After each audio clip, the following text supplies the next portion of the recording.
Myself Dinesh Paddar, and today will be discuss 12th class admission of chapter. ठीक है, admission of partnership के बारे में हम डिस्कशन करेंगे।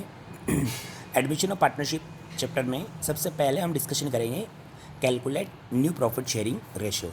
ठीक है, सबसे पहले हम किस चीज़ के बारे में डिस्कशन करेंगे? कैलकुलेट कैलकुलेट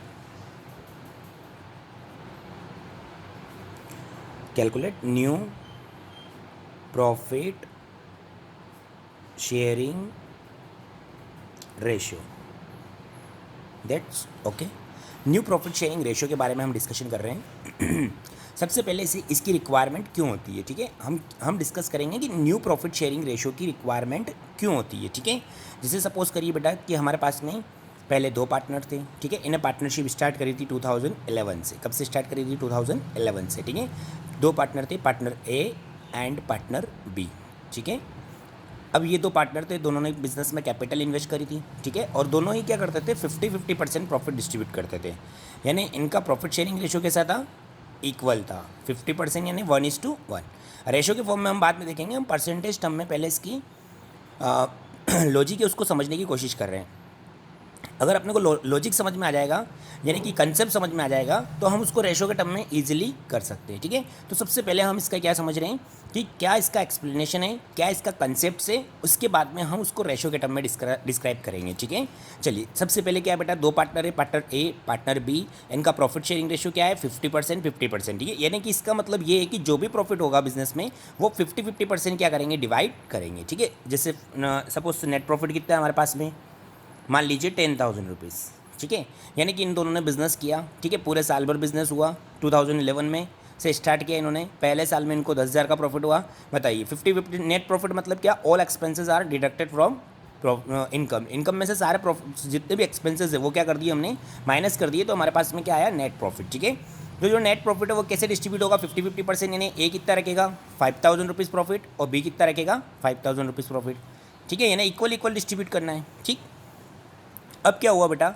2019, अब 12, 13, 14, 15 तक ये बिजनेस करते रहे बेटा। ठीक है, और जो भी प्रॉफिट हुआ वो 50% डिस्ट्रीब्यूट करते रहे, है ना। जैसे अगले साल बेटा 12,000 का हुआ तो 6,000 ए ने रखा, 6,000 बी ने रखा। फिर 14,000 का हुआ तो 7,000 ए ने रखा, 7,000 बी ने रखा। ठीक है, फिर 16,000 का हुआ तो 8,000 से रखा, 8,000 से रखा। समझ में आ रही ना?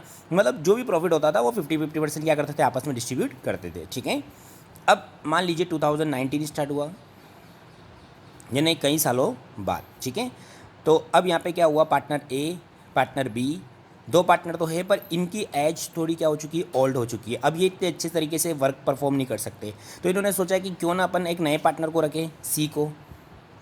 ठीक है, अब क्या है कि एक्चुअल में क्या है कि ये ओल्ड भी हो चुके थे, इनकी टेक्नोलॉजी भी बेटा नई टेक्नोलॉजी मार्केट में आ चुकी थी, उसका इनको नॉलेज नहीं था। ठीक है, और ये उस टाइप से बिजनेस नहीं कर पा रहे थे जिस टाइप से इनको नई टेक्नोलॉजी पर बिजनेस करना चाहिए। ठीक है, तो इन्होंने क्या सोचा कि किसी एक नए पार्टनर को भी रखा जाए बिजनेस में, ताकि कैपिटल भी मिलेगी और उसको वो अपने जो प्रॉब्लम्स आ रही है बिजनेस की उसे भी क्या कर सकता है? वो सोल्व आउट कर सकता है। ठीक है, तो इन्होंने क्या किया? कुछ रीजंस की वजह से सी को भी बिजनेस में ऐड किया। तो इसे क्या बोल रहे हैं हम? Admission of partner. तो क्या एडमिशन ऑफ पार्टनरशिप है?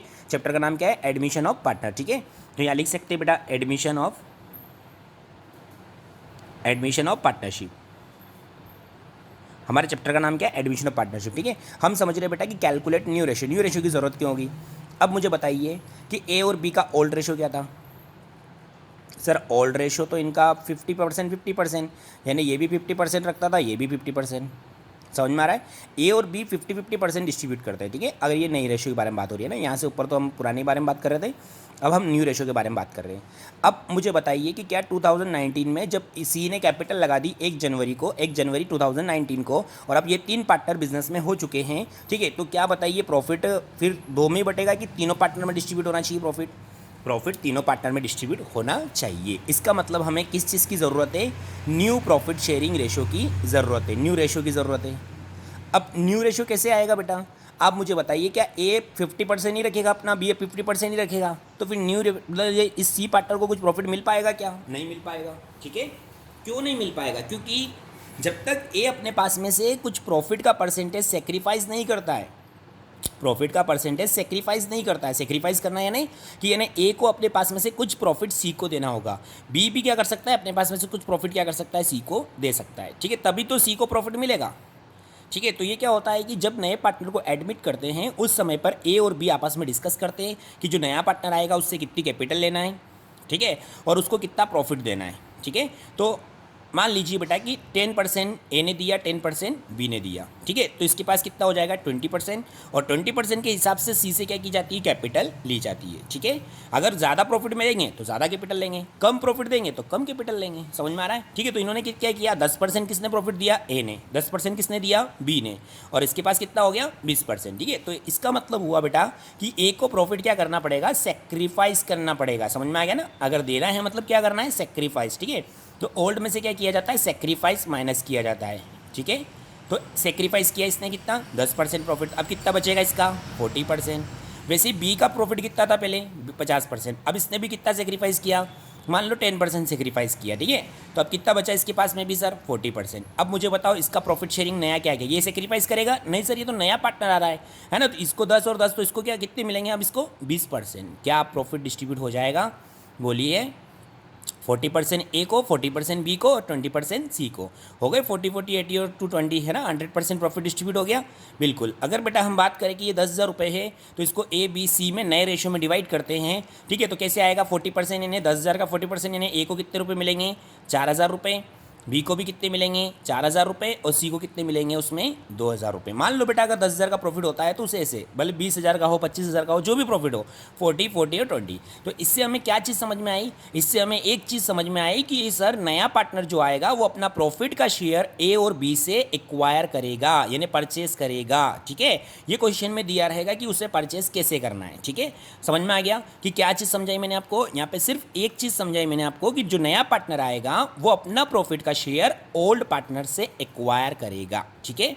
चलिए अब इसको हम रेशियो के टर्म में भी देख लेते हैं, क्योंकि ये तो मैंने परसेंटेज टर्म में आपके एक लॉजिकल वे में समझाया है ताकि आपको समझ में आ सके, ठीक है। अब इसे हम परसेंटेज टर्म में समझते हैं, ठीक है, रेशियो के टर्म में समझते हैं। चलिए इसके वैसे जैसे मेथड से बेटा, ठीक है, वो भी डिस्कस कर रहे हैं अपन, है ना। इसकी 5 मेथड्स होती है जनरली, कितनी मेथड होती है 5, ठीक है। जो नया पार्टनर आता है वो पूरा प्रॉफिट बेटा और किसी एक ही पार्टनर से ले सकता है, ठीक है। सुनना, 2 मेथड में यहाँ समझा देता हूँ। जैसे ये नया पार्टनर आया सी, इसका प्रॉफिट का शेयर कितना है 20%, तो इसने क्या किया, इक्वली एक्वायर किया, ठीक है। तो एक मेथड ये होती है हमारी कि जो नया पार्टनर होता है, ठीक है, जो नया पार्टनर होता है वो अपना शेयर इक्वली क्या कर सकता है, एक्वायर कर सकता है। इक्वली मतलब 10% इससे 10% इससे, ठीक है। या फिर सी, जो नया पार्टनर है वो पूरा प्रॉफिट किसी एक ही पार्टनर से एक्वायर कर सकता है। मतलब जैसे मान लो बेटा ए नहीं बोल दिया कि ठीक है पूरा 20% मैं दे दूंगा क्योंकि मैं बहुत ओल्ड हो चुका हूँ, अब मैं इस पार्टनरशिप फर्म में ज़्यादा काम नहीं कर सकता, ठीक है। तो उसने क्या किया, अपना पूरा प्रॉफिट 20% किसको दे दिया, सी को दे दिया। ऐसा भी हो सकता है, ठीक है। तो 2 केस डिस्कस कर रहे हैं, फिर अगले लेक्चर में हम बेटा और बाकी के जो हमारी मेथड्स है वो भी डिस्कशन करेंगे, ठीक है। तो हम पहले क्या डिस्कस कर रहे हैं बेटा, सिर्फ 2 मेथड डिस्कस करेंगे, ठीक है। पहली मेथड क्या है हमारे पास में, एक जो न्यू पार्टनर है वो एक्वायर करेगा प्रॉफिट, ठीक है। किससे एक्वायर करेगा, ओल्ड पार्टनर्स। चलिए फर्स्ट मेथड देखते हैं बेटा, क्या लिखा हुआ है, sacrifice by only one partner, यानी एक पार्टनर ही प्रॉफिट सेक्रीफाइस करेगा, ठीक है। यानी कि जैसे बेटा यहाँ पर मैंने डिस्कस किया आपको कि यहाँ पर 20% है, ये दोनों से लिया है, तो यहाँ पे दोनों पार्टनर सेक्रीफाइस नहीं कर रहे, कोई एक ही पार्टनर 20% पूरा हिस्सा क्या कर रहा है, सी को दे रहा है, ठीक है। तो उसके बारे में हम डिस्कशन करेंगे, समझिए। इसको अब रेशो के टर्म में करेंगे हम, है ना, ठीक है। ये तो चीज़ समझ में आ गई, क्लियर हो गया माइंड में कि नया पार्टनर आएगा वो अपने प्रॉफिट का शेयर ओल्ड पार्टनर से क्या करता है, एक्वायर करता है, ठीक है। ये कंसेप्ट था बेटा, क्योंकि ये कंसेप्ट अगर आपके माइंड में नहीं बैठेगा तो हम आगे की जो प्रोसेस करेंगे वो आपको समझ में नहीं आएगी, ठीक है। तो एक चीज़ तो क्लियर हो गई कि जो नया पार्टनर आएगा वो क्या करेगा, पुराने पार्टनर से अपना प्रॉफिट का शेयर एक्वायर करेगा, ठीक है। आप ये भी समझ सकते हो, अगर बेटा एक्वायर नहीं करेगा, आप मैंने ये भी बताया आपको कि ये 50 रख लेगा या 50, तो फिर इसको कुछ नहीं मिलेगा, ठीक है। इसलिए ये क्या करेगा, इसको प्रॉफिट मिलना जरूरी है बेटा। तो ये क्या करेगा, अपना 20% हिस्सा इन दोनों में से एक्वायर करेगा, या तो पुराने पार्टनर ए से करेगा या बी से करेगा, ठीक है। ये क्वेश्चन में लिखा रहेगा कि इक्वली करेगा या सिर्फ वो ए से करेगा या सिर्फ वो बी से करेगा, ठीक है। तो उसके बारे में डिस्कशन कर रहे हैं हम आगे, ठीक है। चलिए इसको अब रेशो के टर्म में करके देखते हैं, क्योंकि एग्जाम में आपको रेशो के टर्म में करना है, ठीक है। चलिए क्या चीज़ सीख रहे बेटा, यहाँ पे मान लीजिए 2 पार्टनर है पी और क्यू, ठीक है, पी एंड क्यू, ठीक। 2 पार्टनर है P and Q partnership firm में, ठीक। इनका जो प्रॉफिट शेयरिंग रेशो है वो है 3:2, क्या रेशो है 3:2, ठीक है। न्यू पार्टनर आया यहाँ पे, ठीक है, new partner admitted, new partner कौन है बेटा, यहाँ पर न्यू पार्टनर आया आर, ठीक है, पी क्यू आर, ठीक है। और इसने जैसे ही आते से ही बोला कि मुझे प्रॉफिट का 1/5 शेयर चाहिए, कितना चाहिए, 1/5, तो अब न्यू आया पार्टनर, उसको कितना चाहिए 1/5। 1/5 को अगर बेटा अपन परसेंटेज टर्म में देखते हैं, है ना, तो 20% समथिंग होता है, ठीक है, कितना होता है 20%। तो इसको क्या चाहिए बेटा 1/5 प्रॉफिट का शेयर चाहिए, 20% प्रॉफिट का शेयर चाहिए। अब ये पैसा किससे लेगा, या तो पी से लेगा या क्यू से लेगा, ठीक है। तो यहाँ लिख रखा है बेटा न्यू पार्टनर एक्वायर, क्या लिखा हुआ है, new partner acquire his share from P.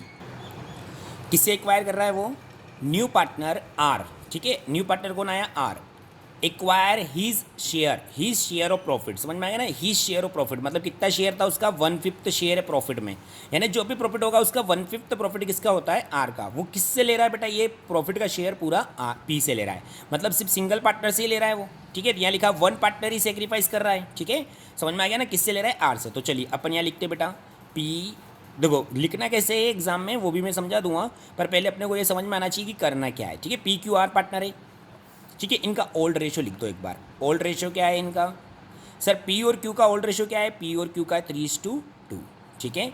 और आर का क्या है सर, आर तो नया पार्टनर है, इसका ओल्ड रेशियो नहीं है, ठीक है। तो फिर क्या है सर, इसका न्यू रेशियो, इसका क्या है न्यू रेशियो, ठीक है। तो यहाँ लिखते हैं न्यू रेशियो, एक लाइन छोड़ के लिखना न्यू रेशियो। न्यू रेशियो क्या है आर का, न्यू रेशियो है सर 1/5, न्यू रेशियो कितना है 1/5। अब ये जो 1/5 है ये किससे ले रहा है, यानी इसका मतलब यहाँ से क्या माइनस करना है अपने को, सेक्रीफाइस, क्या माइनस करना है, सेक्रीफाइस। किससे ले रहा है ये 1/5, किससे एक्वायर कर रहा है पूरा, है ना, क्योंकि या तो पी से करेगा या क्यू किससे करेगा, क्योंकि ये इनका पूरा 100% रेशियो दोनों का है ना, इसमें से या तो पी से या क्यू से। तो क्वेश्चन ने क्या बताया, आर जो एक्वायर कर रहा है ही शेयर ऑफ प्रॉफिट पूरा किससे कर रहा है, पी से। तो इसका मतलब सर ये है कि इसमें से क्या करना है 1/5 हमें माइनस करना है, ठीक है। तो इसको सोल्व करेंगे बेटा अपन, तो अपने को न्यू रेशियो मिल जाएगा, ठीक है। इसको सोल्व करेंगे तो इसका क्या फॉर्मूला होता है समझना, ठीक है। ये तो समझाने के लिए, ये नहीं भी लिखोगे एग्जाम में तो चलेगा, ये तो मैंने समझाने के लिए लिखा है कि आर नया पार्टनर आया है, वो अपना पूरा शेयर किससे ले रहा है, पी से। तो इसको लिखना कैसे एग्जाम में, ध्यान देना, ये तो सिर्फ अपने को समझने के पॉइंट ऑफ व्यू से समझा अपन ने, ये एग्जाम में नहीं भी लिखोगे तो चलेगा, ठीक है। अपने को फॉर्मूला लिखना है यहाँ पे, न्यू रेशियो का फॉर्मूला क्या हुआ, ओल्ड में से सेक्रीफाइस माइनस करना है, ठीक है। तो new ratio is equal to old ratio minus sacrifice ratio, ठीक है। तो ओल्ड रेशियो में से क्या करना है, सेक्रीफाइस रेशियो में माइनस करना है। चलिए लिखते बेटा यहाँ पे ओल्ड रेशियो, ओल्ड रेशियो किसका है सर, पी और क्यू का है। तो यहाँ लिखो बेटा पी और यहाँ लिखो क्यू, ठीक है। पी और क्यू का ओल्ड रेशियो क्या है 3:2, है ना, ये 3:2, ठीक है। तो क्या लिखेंगे 3 और इसका कितना है 2, पर डिवाइडेड बाय, पूरा लिखना है बेटा डिवाइडेड बाय करके, 3 और 2 कितने होते हैं बेटा बोलो 5। तो यहाँ कितना लिखोगे 5, यहाँ पुराने रेशियो को ही लिखना है, नए रेशियो को ध्यान नहीं रखना है कि 1/5, ठीक है, वो तो न्यू रेशियो है, समझ में आ गया। अब सेक्रीफाइस किसने किया बताओ, पी ने क्या किया, पी ने किया या क्यू ने, क्योंकि आर नया पार्टनर आया, उसको प्रॉफिट चाहिए, वो किससे ले रहा है अपने प्रॉफिट का शेयर, सिर्फ किससे ले रहा है पी से। तो सिर्फ अपने को पी में से माइनस करना है, कितना है आर को कितना चाहिए प्रॉफिट 1/5 प्रॉफिट चाहिए, ठीक है। आर को कितना प्रॉफिट चाहिए 1/5, ठीक है। तो 1/5 किससे दे रहा है, सिर्फ पी अपने प्रॉफिट में से 1/5 का प्रॉफिट आर को दे रहा है, ठीक है। क्या इसने कोई सेक्रीफाइस किया, सर इसने कुछ नहीं किया, 0, ठीक है। और पी क्यू आर, आर तो नया पार्टनर बेटा, इसका पुराना रेशो तो होगा नहीं, नया ही होगा, तो डायरेक्ट अपन नया रेशो लिख देंगे, कितना है नया रेशो 1/5, ठीक है। तो इसका तो 1/5 इसका रेशो तो आ गया बेटा, इसमें कोई कैलकुलेशन करने की जरूरत नहीं है, ठीक है। अब इन दोनों को सोल्व कर लेते हैं अपन, चलो इसको सोल्व करते हैं। देखिए इसमें डिनोमिनेटर सेम आ रहा है ना, तो अपन एक ही बार लिखेंगे, ठीक है। मैथ्स का रूल समझ में आ रहा है ना, इसमें क्रॉस मल्टीप्लाई वगैरह करने की जरूरत नहीं है। अगर डिनोमिनेटर सेम है तो हम क्या लिखेंगे यहाँ पे 5 और डायरेक्ट 3 में से 1 को क्या कर देंगे माइनस कर देंगे, 3 - 1, तो कितना आ जाएगा ये, बोलिए 3 में से 1 गया तो कितना बचेगा बेटा 2/5। इसका रेशो क्या आएगा, इसका भी सर वही 2/5, इसका रेशो क्या आएगा, इसका भी 1/5। बताओ सबके नीचे अपॉन में 5 है, डिनोमिनेटर सेम होना चाहिए, ये चीज़ ध्यान रखना, नहीं होगा तो फिर वो करना भी सिखाऊंगा नेक्स्ट क्वेश्चन में, ठीक है। 5 5 5 है बेटा, ठीक है। तो रेशो क्या बन गया अपना 2:1, ठीक है। ये हमारा रेशो हो गया, कंप्लीट है, समझ में आ गया सभी को अच्छे से। चलिए इस लेक्चर में हमने क्या सीखा बेटा, सेक्रीफाइस ओनली वन पार्टनर, एक पार्टनर ने सेक्रीफाइस किया है, उसके बारे में मैंने ये आपको पूरा समझाया है, ठीक है। कुछ भी डाउट्स हो, कुछ भी चीज़ें हो तो कमेंट बॉक्स में लिख सकते हो या फिर मुझे अलग से SMS भी कर सकते हो, ठीक है। चलिए थैंक यू बेटा, थैंक यू। नेक्स्ट लेक्चर में हम आगे के बारे में डिस्कशन करेंगे, नेक्स्ट लेक्चर में हम इसका जो सेकेंड मेथड है उसके बारे में डिस्कशन करेंगे, ठीक है। Thank you.